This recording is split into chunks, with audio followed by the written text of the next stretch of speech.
ఏడేడు 14 భువనాల్లో కూడా కాశీని మించినటువంటి క్షేత్రం లేదు. ఎందుకంటే ఈ వారణాసి బ్రహ్మ సృష్టిలోనిది కాదు, సాక్షాత్తు పరమశివుడు ఆవాసం ఉండేటువంటి స్థలం. అది మహాప్రళయం సంభవించి సమస్తము మురిగిపోయినా కూడా వారణాసికి మాత్రం ముప్పు లేదు. ఎందుకంటే పరమశివుడు సోలం మీద నిలబెట్టి కాపాడుతాడు. అక్కడ ఒక పరమశివుడితో పాటు అమ్మవారు అన్నం పెట్టేటువంటి మహాతల్లి అన్నపూర్ణే సదాపూర్ణే శంకర ప్రియవల్లభే జ్ఞాన వైరాగ్య సిద్ధార్థం భిక్షాందేహి చ పార్వతి.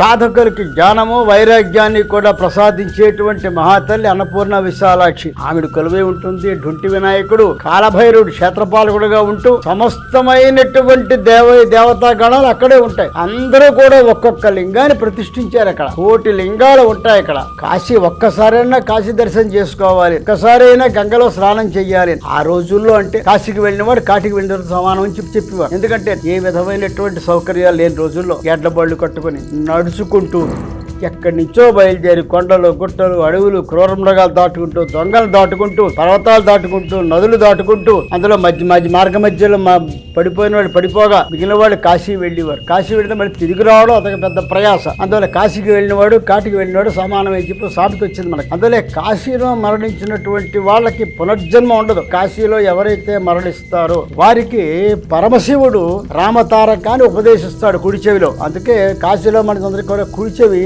పైకి లేచి ఉంటుంది. అదే విధంగా ఆ సమయంలో ఢుంటి వినాయకుడు మృదంగం వాయిస్తూ ఉంటాడట. అమ్మవారు జాగ్రత్తగా ప్రాణం పోయేటువంటి ఆ జీవుణ్ణి లాలిస్తూ ఉంటుందిట. గంగమ్మ స్వయంగా గంగతీర్థం పోస్తుందిట. ఇదంతా కూడా మన యొక్క నమ్మకం, మన భావన. ఇది నిజం, వాస్తవం కూడా. ఇది ఎక్కడ కూడా రుజువులకి సాక్ష్యాలకి లొంగేది కాదు. కానీ అదృష్టం ఉన్న వాళ్ళు మాత్రమే అక్కడ వర్ణిస్తారు. లేని వాళ్ళు ఎంతకాలం ఉన్నా కూడా ఏదో నెపం మీద బంధువులు చూడడానికో పిల్లలు చూడడానికి ఇక్కడికి వచ్చి ఇక్కడ పోయిన వాళ్ళు చాలా మంది ఉన్నారు. అంతటి గొప్ప పుణ్యక్షేత్రం కాశీ.